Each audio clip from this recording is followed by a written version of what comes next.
Brett. And we're live with Yo.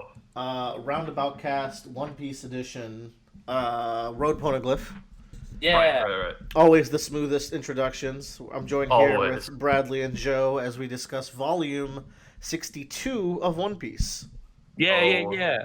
oh my God. Where we last left off, we had just got the crew back together and we evaded the Marines as they were attacking the Sambodi Island looking for the Straw Hats. And with the help of all their friends, we're now underwater.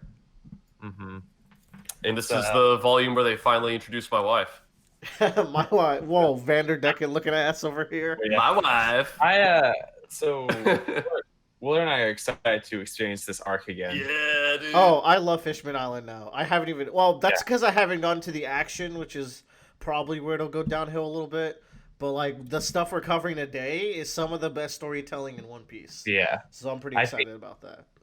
Yeah, so I'm super excited. But yeah, let's get started. Willer, where are we starting a little journey today? Okay, so I took the liberty of taking screenshots as I was reading. So we're just going to see the screenshots of the pages I wanted to focus on to get us through here. Now, with this being said, if there's something I want to bring up that is not within these pages, I won't show it, but we can talk about it.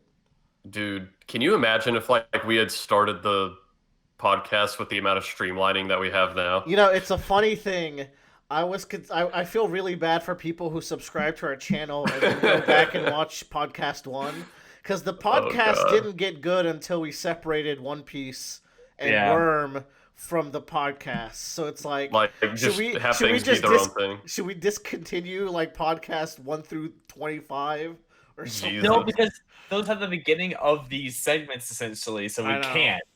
It's Yeah. the random minutes. Well, no, every Worm and every One Piece at least is has its own video now, right? Its own video. You're right. I'm gonna put them in maybe a playlist where it's like Roundabout Cast old or like outdated or something, or proto Roundabout Cast. Old school, vintage. It's like if you join our channel now, please start with this podcast where we actually got good. And it's I mean, shit, for the One Piece talks, we didn't show any visuals until, like, what, like Ennie's Lobby or something? Oh, yeah, some shit like that. Yeah, way past. Maybe even... No, I think Skypiea would start looking at stuff. Yeah, it was around then. So, like, we always improve and progress here, but... That's how we know we're getting better. The first thing of note here is as they're underwater, and I really like this section where they're underwater. It's just, like, really adventure-y. With a lot of gags, and it's cool to see our characters again. But we run into Moo, which is completely unexpected. Yeah, this was one of those moments where it's like when people tell you every character is important in One Piece, they fucking mean it. Because like, somewhat, yeah. I never thought I'd see this motherfucker again. It's just so cool that he sees all the Straw Hats, and he's just like, nope.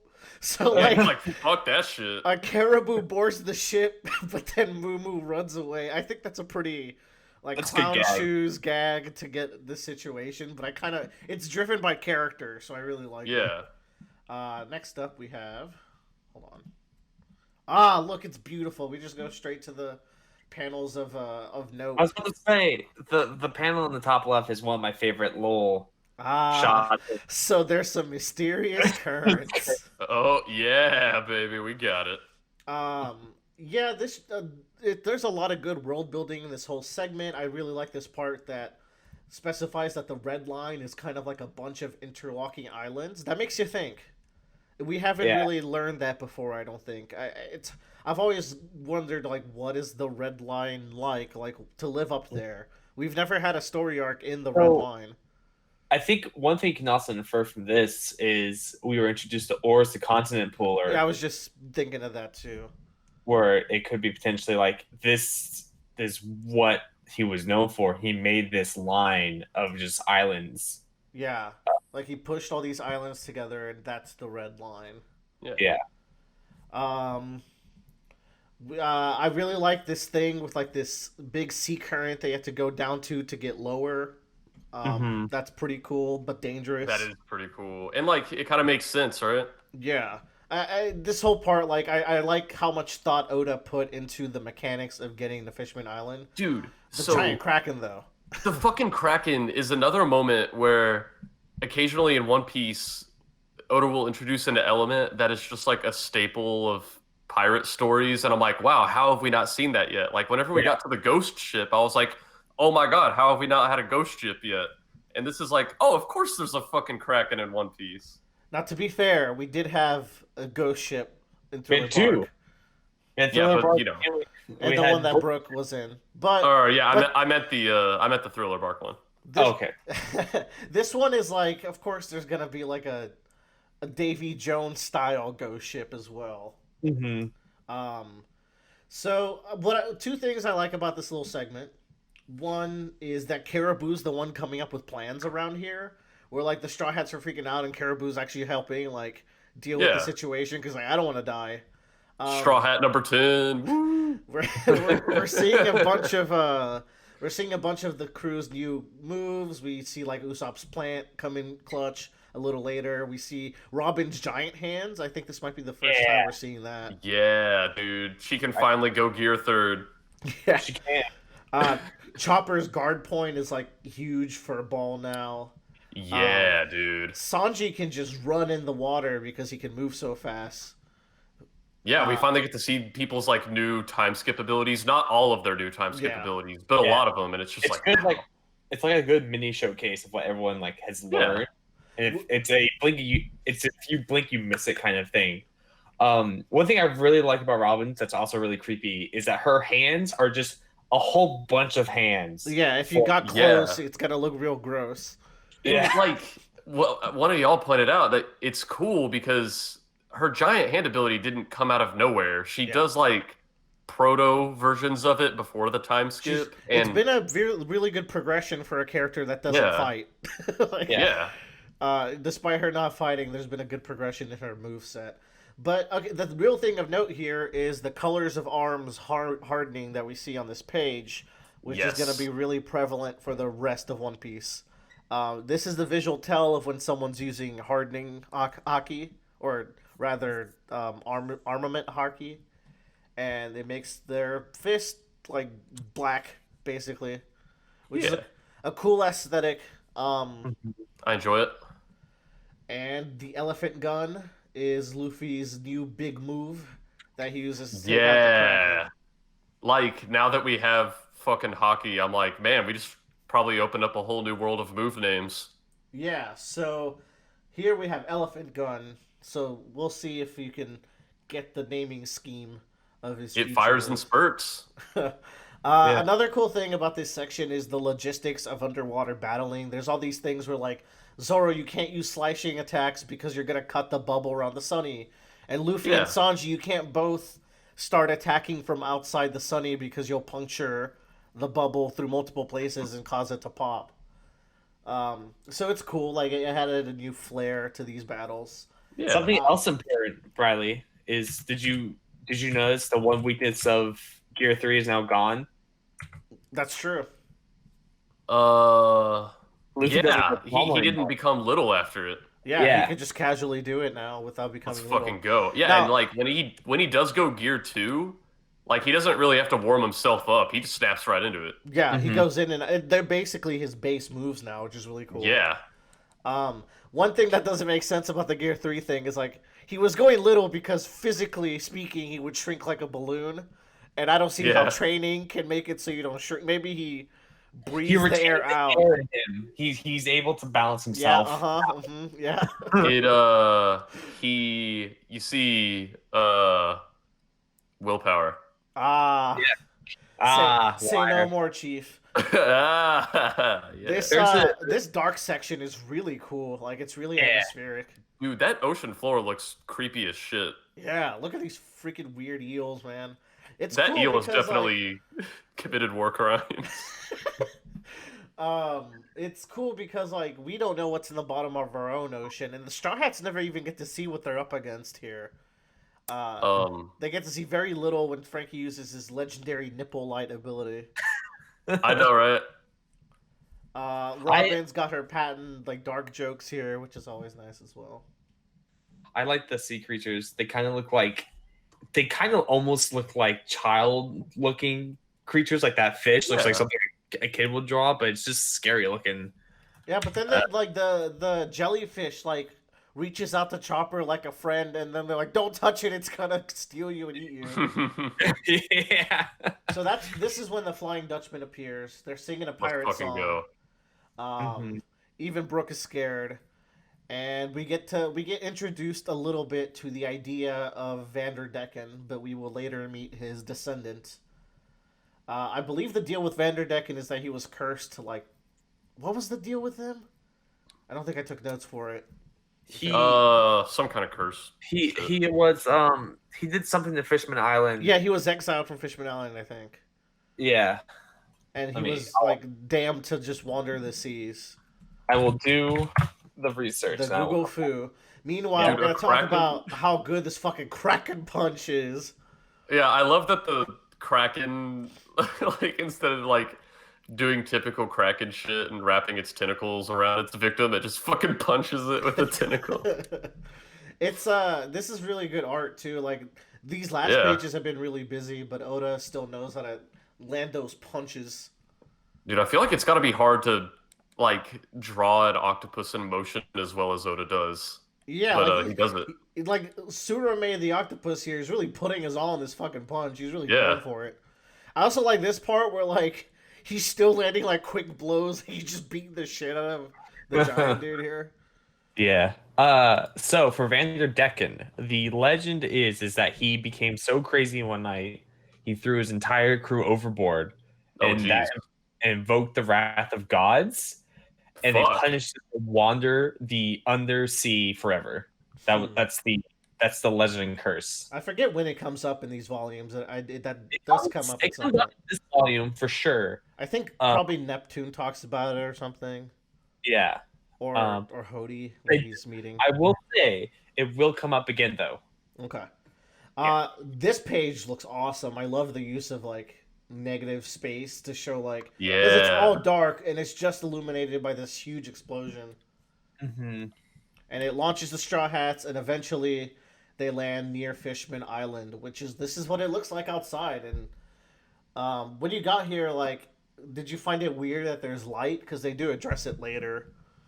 Yeah, like, I figured I was like, obviously Oda's gonna have his reason. It's all bright up here. I was like, it must be some kind of bioluminescent algae. Yeah. But it's very beautiful. So when I first read this, I really wasn't understanding the physics of Fishman Island. It's hard, even when you're in there, it's kind of hard to discern because there's patches of water and then patches of land, but then you can float up into new patches of water, like some Mario Galaxy shit. For example, this top bubble, I believe, is where the kingdom is. Yeah, that's where the castle is. But I believe the bottom of it is water, so it's like two big bubbles with water and land and air. Well, it's four. There's the outer bubble and then the inner bubble. Yeah. Which is even weirder because, you didn't mention it, but the gag of the monster trio just being stuck in a bubble together. Yeah, pretty good. It's pretty good. What's not good, and is gonna get worse in a couple of plot points here, Sanji. This arc is abysmal. This blood nose horny Sanji joke is beaten to the ground. It's beaten to Fishman Island. It's under the water. That's how. Yeah. Like, I was pretty cool with the extent to which it was explored in the archipelago. But then it just kind of keeps going for like 4 more volumes or even longer. Yeah. Well, at some point he becomes himself the next volume, but like normal Sanji's not great either. A character of note here is Hammond, who is the part of the new Fishman pirates. Yeah. And he's got some beef with Luffy. And I don't know if it's brought up now or later, but I'll just say it now. Like Hammond introduces or he talks about both the positive and the negative Luffy has done for Fishmankind. Yeah. So he's like not sure what to think of Luffy at this point. Yeah, he mentioned about taking down Arlong, but also him working with maybe Jinbei or doing I think something. the positive was working with Jinbei, and the And maybe negative. saving Cammy. Oh, it might be saving the Fishman It from was the house. yeah, that's what it was. But it's interesting because yeah, Luffy at this point of the adventure has done some prominent things that humans don't usually do with fishmen, such as fight them or befriend them. Mm-hmm. Here we have Cammy and these little guppy sisters that are cute. Um, Yay. she's the one that gets them after they kind of split up after the Hammond encounter and end up in different locations. Mm-hmm. Um, and we get to Oh my we God. get introduced to Fishman Island proper. We get all these cool mechanics of how they move around in these water tubes. There's a ton of lore interspersed throughout this arc that's really interesting. It's definitely one of the coolest settings in One Piece. Like that's not even a tough argument to make, no matter how much you may like or dislike this arc. Man, you gotta love it. Is that Mermaid on the Right's problem? I had a feeling. All I'm saying is, I need a few minutes. I like this middle mermaid here. She's That one? They're all great. Yeah. I like Shirley, the one on the right that causes all the problems. I know she's Joe problems. Yeah. Sanji's like literally about to die. Yeah. But before that, we get hints of a character called Hody Jones. There's a gag that happens while the crew is by themselves without Luffy and Zoro and Sanji, where Vanderdecken gets free and climbs into a barrel. And then Frankie off screen starts leading in and seeing him do it. You just see Vanderdecken, Caribou. Caribou's thoughts, and it's just like Frankie just getting closer to him. That is a good gag. But it's important because it sets us up for this incident with the mermaids here. Yeah, so Vanderdecken escapes and kidnaps some mermaids, which Sanji will then get blamed for a little later in the arc. Caribou escapes. So there's a message that Jinbei wants to deliver to Luffy, and Luffy's always excited to hear Jinbei's name. Hell yeah. Here they call him Big Boss Jinbei to really hit that Yakuza theme really good. Mm-hmm. They knew they would meet here, and they're gonna meet in a forest, underwater forest as they call it. Man, some of these pages look really good in color too, but even in black and white, dude, someone drew this on a weekly time limit. Small group of people just shit this shit out every week. And Oda has such different architecture for each island, and then you get to fucking Fishman Island, and the fact that he's able to draw this whole world. I mean, look at I love the use of the shells, the rooftops and everything. The twist, it's all a big coral. Even the buildings twist like a coral and have coral growing out of it. Man, it'd be a shame if something happened to it. Be a shame. We get introduced to the three princes.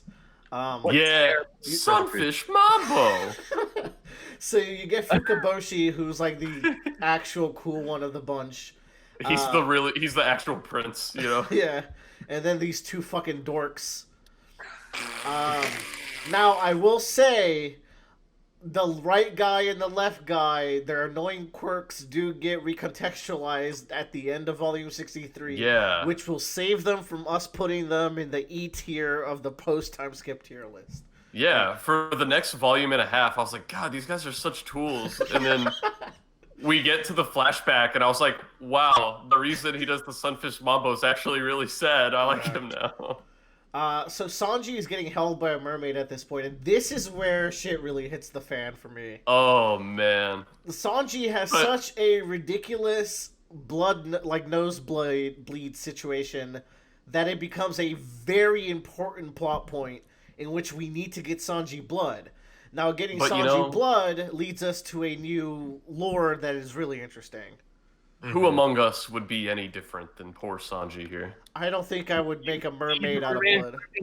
Did you see where he was? Get over yourself, Sanji. That's all I'm saying. So fucking annoying. But what we do learn is that humans do not share blood with fishmen and vice versa, even though we are all red-blooded humans. Fishmen are technically human. It's important to remember that, but they're I think they're qualified as human, but they're very fishmen. They're a very distinct race of human. Yeah.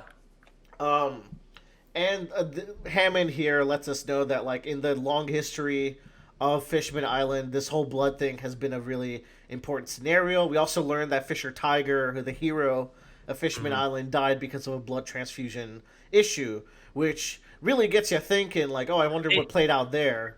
It But, wasn't a Yeah.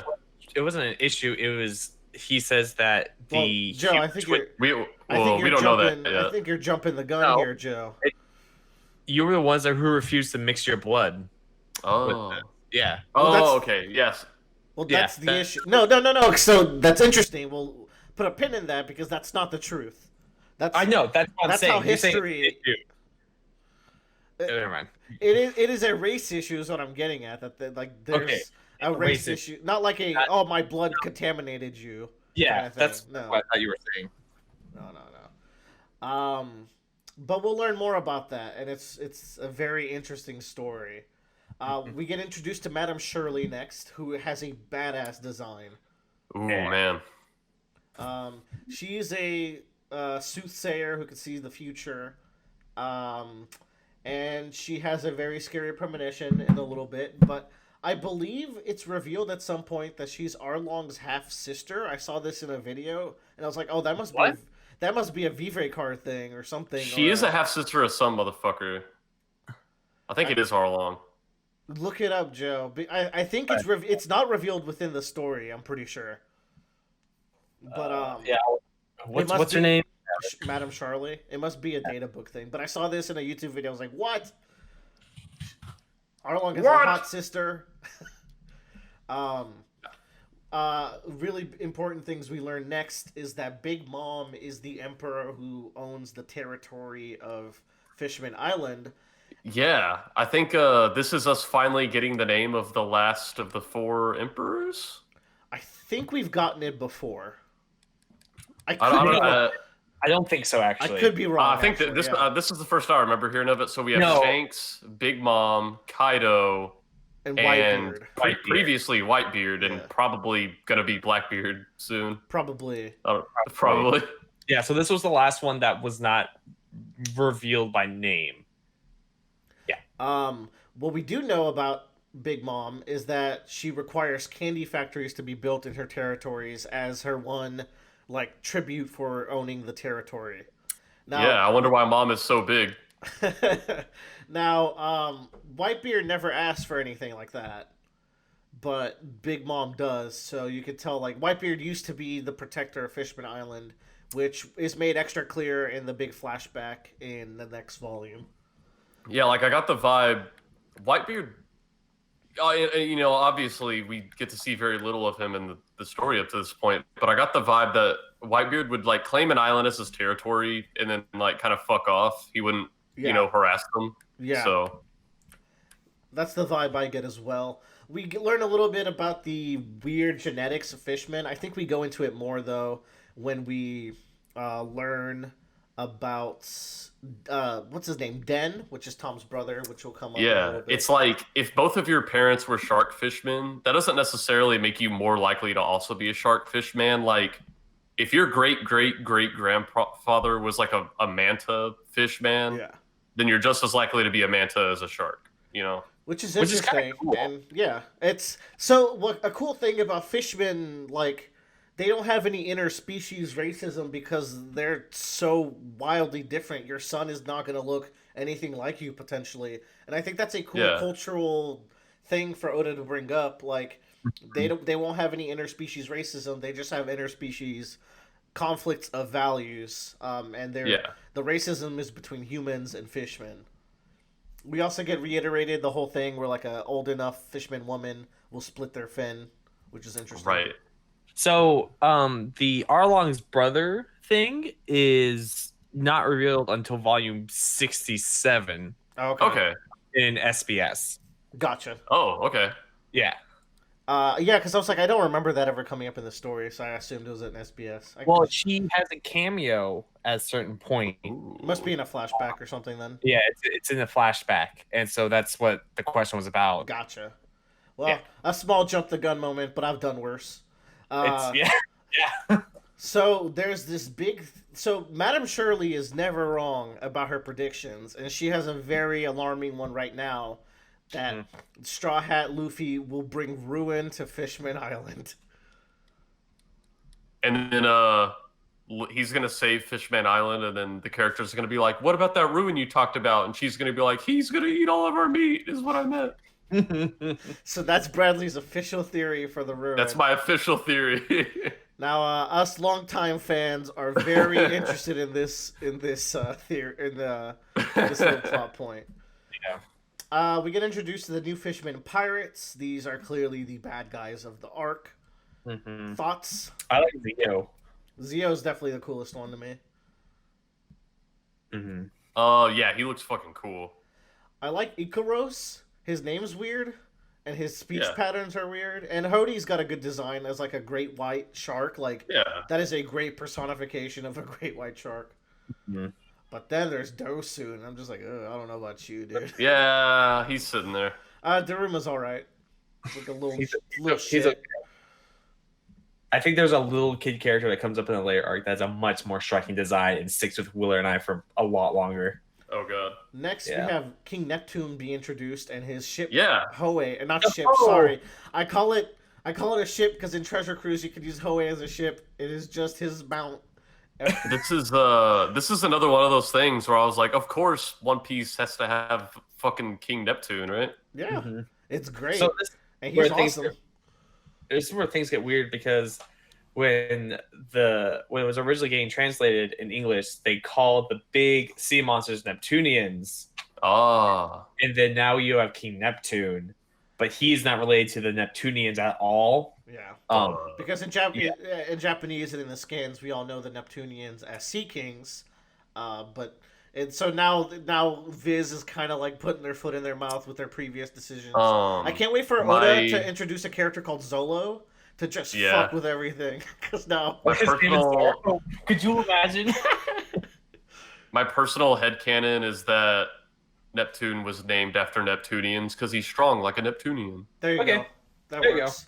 That works. He's a big boy, and the Straw Hats kind of like clown him the entire time. Yeah. He's like opening up his generosity, and they're just kind of picking on him. It's kind of they kind of fuck everything up in the next few chapters. We get this little interlude where Hodie just goes to fucking town. He takes a drug. Yeah. And then just decimates this crew.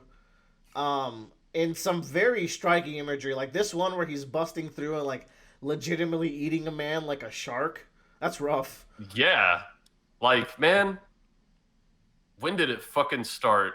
I think it, like, was it Mocktown? I don't know. There was some point in One Piece where I was like, for some reason, this shit just got way darker. I want to say it's Mocktown. been that way ever since. It was like I think it's Mocktown, and then Impel Down was the next level, and now it's just normal for shit to just get brutal. You're like, ever since then, the violence has just been next level, man. I think, though, that Oda does a really good job of doing that because we've entered the new world. Yeah. It's a more violent land. Yeah. So I think having that sharp increase of violence is a really good indicator of what's to come. Absolutely. We get the whole thing with Caribou stealing the mermaids. His fruit is quite interesting. He can just absorb everything into his body. Swamp fruit. He's like a bottomless swamp, right? Yeah. Yeah. It's a Logia fruit as well. Is it the swamp fruit? I think so. Does he have permanent swamp ass? Yes, Bradley. You made this joke already. Is that real? So this is the whole thing about why there's light in Fishman Island. It's because the groves illuminate the area. I believe we also get introduced to the Eve tree somewhere. Yeah. So there's the Adam tree, and I love how Usopp is like, "Oh, I gotta jot this down and tell Frankie about it." Adam and Eve is canon in One Piece. There's something going on with those trees. It gets our theorist brains going. But and one of the trees is, I guess, dead now because Frankie took the wood from it. Well, I'm sure you can take a branch. It's probably not all the wood. Yeah, it's probably just a branch or something. Yeah, if it's like that serious. What is the whole deal with the Eve tree again? It's just like a big tree. It brings the light. It brings the light down through its roots. And I think we get to see it when they go to the forest, right? I think you see roots, maybe. You see the roots. The forest is not trees; it's the roots of the the Eve tree, if I Yeah, remember because correctly. Shirahoshi's whole thing is like she likes the idea of going to a forest. Yo, This Ryugu is insane. Castle? Holy fuck! Yeah, it's fucking sick, right? Someone drew this in a week, man. This would take me the whole week, and it would. You- Oh could yeah. you imagine the assistant's like, all right, here's your pages, and Frank, you're gonna have one page today. It's like, oh boy, it's this. Oda handles all the big art, like all the big Yeah. architecture. Frank drew this door at best, Yeah, which still good job, Frank. Good door. You did it. Yeah, Bradley, right. I just want to point something out. Yes. Keep an eye out for dragon imagery. Right. Oh yeah, this would be a big sea dragon. Yeah. I just noticed this when I was doing a reread. It's like dragons come up a lot during the New World. So I think it's very purposeful of Oda that he's putting these images and mentions in I constantly. want my We're- dragon devil fruit, and I want my Neptunian devil fruit. Well, now there's mythical devil fruit, so a dragon is totally Yeah, on yeah. the table now because of Marco's phoenix. But Mhm. the thing was, there any dragons in pre-time skip? One I can think of is the Legend of Ryuma slaying a dragon. That's the first Yeah. that they drag in One Piece, Neat. which I think is interesting. And Oda loves Dragon Ball, so there's that. Yeah. Hey. Oh, I okay. think- I have to quickly pause the recording as we switch to my next set of images because I've Oh, fucked up shit. this volume a little bit. Be right back.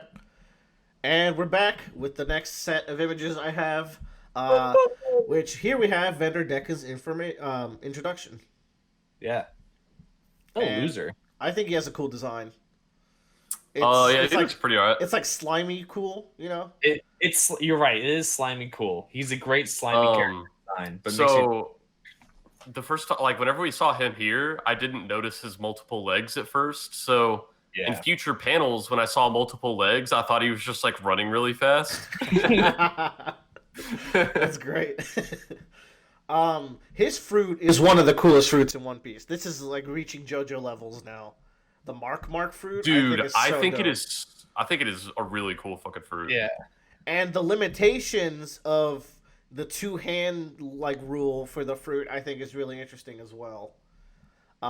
His left hand, I believe, is always marked to throw stuff at Shirahoshi, which is why Shirahoshi can never leave her place. Yeah. Well, speaking of Shirahoshi, we now get introduced to her proper after Luffy stumbles into her room and her great tracts of land. Bradley, you like this character? Yes, I've been told. Yeah. Like, y'all, come on. Probably Look at like her. big girls. Yeah, she's giant. Yeah. Mhm. And I love Oops. baby Shirahoshi so much. It's the cutest thing. She's yeah, I bigger- love that Luffy constantly shits on her, like, stop crying, idiot. Yeah, Luffy just bullies her, and I think that's really cute. But like, he clearly likes her as a person. He's just like, baby. He literally says, "I hate you." You're Oh like, shit. You cry a lot. I freaking hate you. Yo, fuck this. This goes to show you Luffy's propensity for hatred is very small He because goes, you dumb babies. he's willing to like go the distance for her. But Shirahoshi is a fantastic character. It's kind of crazy how you can make a crybaby princess and make me like her. And then Kitties. and then botch other. No, 'cause I just like Shirahoshi's personality and like her story. It's Uh-huh. All I know is Willer gave me the volume, and I looked at the cover, and I said, "This is it. This is the best volume in One Piece." we get introduced to Shirahoshi's whole scenario of why she's stuck in the. Shirahoshi's hole. I mean, she's a fishman, so have fun figuring that out, Bradley. But Oh, I've already figured it out. so Luffy agrees to take her out, or convinces her really to go out if she really wants to, and he'll protect her. Yeah. Which, like, that's Luffy's free spiritedness. He doesn't understand the danger of like why she's here. Like, honestly, like every time he's stopping one of those axes, I feel like he's barely doing it. Like, Yeah. Dude, He but almost- that's I- the thing. That's how valuable observation hockey is, because if he didn't have that, she would be dead, probably. Yeah, he can kind of sense the attacks coming, or that's the vibe you get as he's doing it. Meanwhile, the Straw Hats have kidnapped the fucking king. So, Yeah. Go. They've had the potential to overthrow a kingdom now. Oh, Usopp looks so badass. I He's love real him. cool. This is a great page. Yeah. I like when Nami's in a fight as well. hmm So you get this meeting with Vanderdecken and Hody. When Bradley was actually reading this little section on one of our drives back, Yes. and he noted that like, oh, it's kind of fucked up that Vanderdecken won't even shake Hody's hand, but But then we we know find out more. later. Yeah, Ooh, it's so cool. that's a great little foreshadowing, though. Yeah. Did you notice, Bradley, that Vanderdecken has to be in a bubble at all times? That's Uh, good point. I didn't notice, but it makes sense. Do you know why? Nah. He I ain't mean, a devil fruit. He still have to. He has to still abide by the rules. He's Oh, he's fuck, the you're only right. fishman in the series so far that has a devil fruit. Yeah. Goddamn. I've always wondered up to this point, like, can fishmen even eat devil fruit? But here we go. They can, but now they have to. They have real limitations. It's used Yeah. to move around essentially. Which sucks as a fish. Yeah, being a fishman with a devil fruit probably Not great. fucks a lot of aspects of your life up. He doesn't care. All he wants is to marry Shirahoshi, Yeah, right? who is 16 years old. Yep. Yes. Yes. Yes. That's probably of age in Fishman Kingdom. Probably. sure. Hopefully. Either way, not great. Mhm. So yeah, they like. I love how they're like brought into this kidnap thing and like we're in too deep. It's Joe. Do you remember the video game episode of Community where like Annie accidentally kills the shopkeep? Yeah. And then Yeah. she's like, "We gotta go kill his family too. We're in too deep." Like that's Basically. where we're at, basically. And the Straw Hats are just goofing around, and they're in a tough situation, but alas. So we kind of glossed over this, but I don't know how you feel about it, but I kind of appreciate that. Like there are some moments during this Fishman Island before they get to this palace that were, I wouldn't say being reintroduced, but we're being reminded of characters like personalities more. Like there's the scene with Nami, like with the guy in the shop. Yeah. And like she gets into that whole argument. I think it's a cute scene. We have these more isolated scenes of the Straw Hats and like their personalities. I feel like it's been really good for characters like Nami and Frankie. Frankie's shown a lot of variety, so is Nami. Yeah. Also, they've interacted quite a bit, which I had my eye on because I was like, wait, do Frankie and Nami like ever really interact in these early volumes? And they do. Yeah. They do a little bit, especially when she was explaining undersea stuff. Like Frankie was the only one who actually cared and got it. But it doesn't work as much for Sanji and Brooke. I feel like Brooke is really one note in these volumes. I agree. Brooke is. It was a little grating on me, to be honest. Mhm. Too many skull jokes, too many yo ho hos and panties. Mm-hmm. He'll get his moments to Oh, come he back. will. The Straw Hats are constantly fighting over each other for who's the best and who's the worst, and it's kind of fun that way. Thor got so Yeah. lost he actually ended up at the palace. Yeah, classic Zoro. The entrance to the palace is kind of fucky because you have to like float up there, so like they really rely on the bubble technology. What's really cool is Yeah. that the bubble technology is shared by Fishman Island and Sambaody. We haven't really noted on that, but like it's really cohesive in that way because it's all part of the same mangrove structure. Mm-hmm. So I have a question here. And this is where things get really, really fucky. Okay. Okay. So is the castle bubble a bubble within the Fishman Island proper? Because that's Yeah. what it seems like here. Oh wait, but in the Um, original image, it seemed like a bubble on top of the bubble, right? I don't. yeah, remember it seemed that. like there was the bubble of Fishman Island, and then at the top there was a palace bubble, I think. I mean, this could still be that. They could be like because the bubble must intersect. Huh? They have clouds. Oh no! Yeah, there that is like I think they said the bubble is just that fucking big that clouds Oh, can okay. form. Interesting. don't I'm think pretty sure. about that too much. I know they did mention it in the volume. Okay. I do like how Zoro is handling this hostage situation. He's being like he's a good fill-in for Luffy when needed. We run Yeah. into Hachi here, who Oh yeah. or are we starting the next volume here? Or are we still in this volume? I think we're still in this volume. Yeah, we're still in this volume. This is the first time we've seen Hachi since we've gotten here, and he's Yeah. just littered by arrows. Makes you think what happened to him. Oh, dude, poor guy. Yeah, but he he leaves the message that Luffy should not be fighting Hody. That's the big Mhm. takeaway. He's gonna turn into an octopus fritter. Oh, So wait, so does takoyaki like translate to octopus fritter? I don't Yeah. believe so. I thought it was. I thought it did. I I felt like it was a jelly donut situation. Yeah, that's what I thought. I thought it was like Pokemon shit, where I don't know, Takoyaki or octopus ball. they call sushi a hamburger or some shit. I don't know. Jeez. They do that, Bradley. They actually do that in Phoenix Wright. It's so funny. Yeah. Phoenix Wright takes place in Japan, but in the localization, it takes place in a California that is deeply Oh my influenced by Japan. And the lore is that in the localization, it's a world where World War II didn't escalate to the level it did, so there was no Japanese internment camps, and such Japanese culture was able to flourish in California. But the point is, in the American version, when they go celebrate after a case, they eat hamburgers. I hate the 4 Kids jelly donut shit. It's Yeah. like This is the Ace Attorney one is one situation where I like it because it just 4 Kids. it, 4 Kids just hates Japanese people. Like rice balls are not okay. We got to make this a jelly donut.